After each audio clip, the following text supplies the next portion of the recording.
Having a language allows us to abstract ourselves from the system of relationships we find around us, and define language as perception through forms, through certain principles which structure our experience as human beings.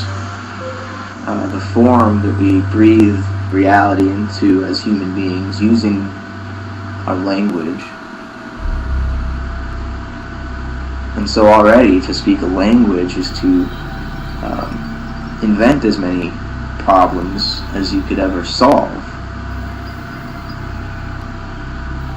But then maybe this is just a wrong picture of language, and instead of thinking of it as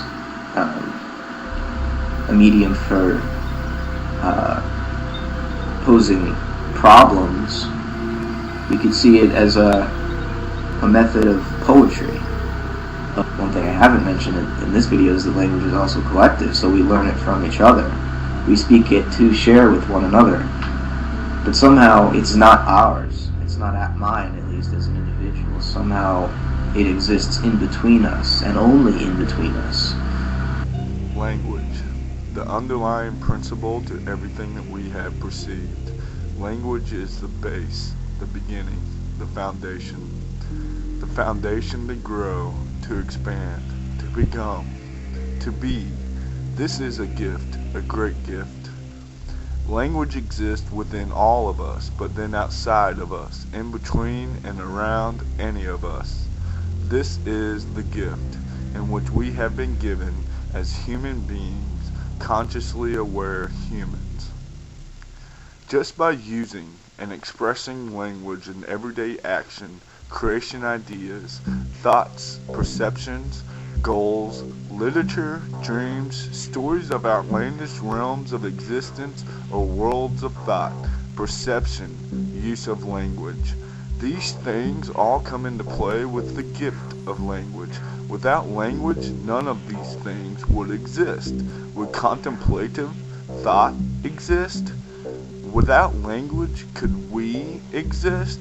Language is the key to our foundation, to our community, to our wholeness at this point in time. Language is the one underlying connection between all of us and a united way to perceive.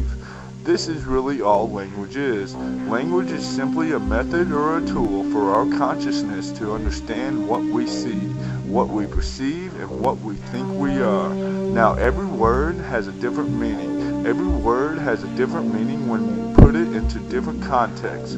Every word is different whenever it is around different surroundings. Well, this sounds like a human. We all have a concrete idea of what we are. We all are what we are. But as we integrate and as we become more fluent and tuned with everyone or everything around us, then we become or we are another description of ourselves in that moment when we are around that or those individual pieces of individual conceptualism. This language is just simply that, something we have created from within but also from without, and like everything in this world, it is a reflection of a replication of all we are, of ourselves, of our unity, of all one, of this and that is only this. Beginning and end, like I said, love you, and we'll talk soon.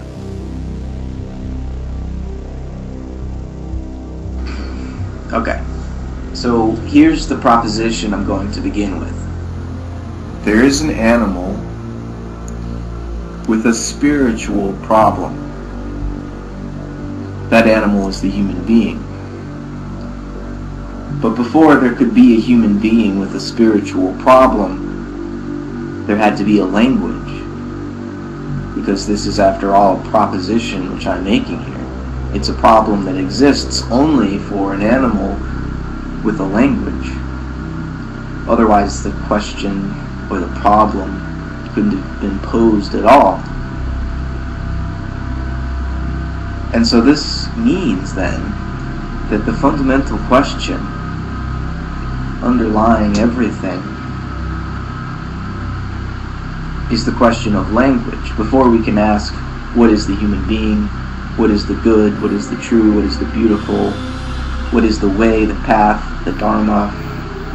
We have to ask, what is the language with which these things might be spoken? How is it that the human animal speaks? And what does that speech offer the human animal? For most of the history of at least Western philosophy, speech was the soul, which is why many philosophers thought that only human beings have souls, while animals don't. Or at least this is the modern conception of nature as vacuous of purpose, direction, intelligence, or creativity. And instead, the belief that somehow only speaking, rational human beings have a soul. And maybe we don't call it that anymore if we're secular, but we certainly think that there is a right way to think, and that you are fully human when you think that way. When you think that, say, democracy and capitalism are the best forms of government and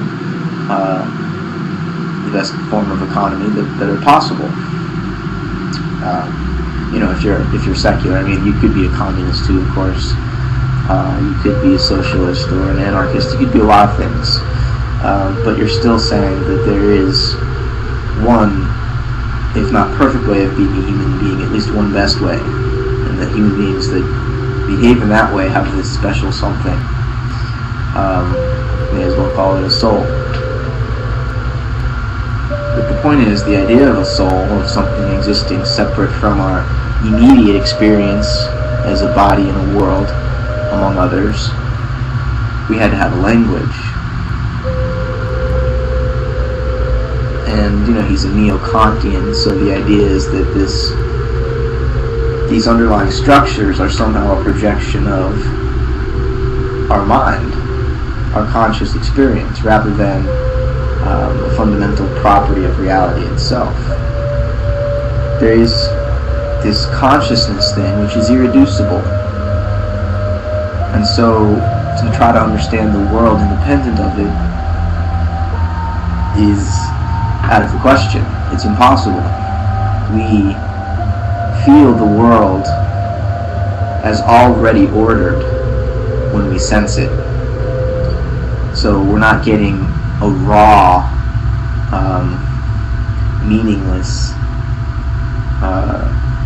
signal from it. We're getting something which is certainly complex, but also arrives from a certain direction. It gives us a certain feeling which we can understand.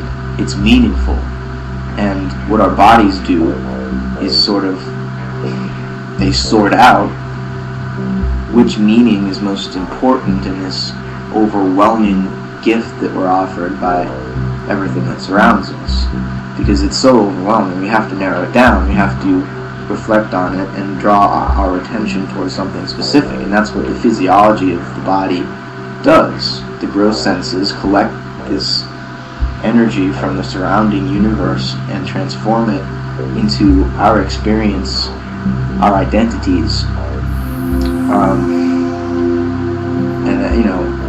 As a human being, our identity is a very mysterious and complicated thing, of course. It's not just one simple, we can't really say what it is. But we know with our language that there appears to be something worth describing about how this whole process works. But then, see, that's the rub, because we're back to language again. We think of language as just this empty vessel for us to exchange meaning. But really, what we think of as an idea, the signified, has very little to do with the signifier, with the word that we use or the sentence that we use to convey it. We could see it as a method of poetry, of creating worlds, which different worlds will have different obstacles to overcome, and different glories to achieve, depending on the metaphors that we mold our relationship to each other and the world through. We will experience a different reality. So it's almost a collective responsibility, because language, the language that I've spoken means nothing unless you've understood it, and I'm sure it means something different to each one of you who have understood it.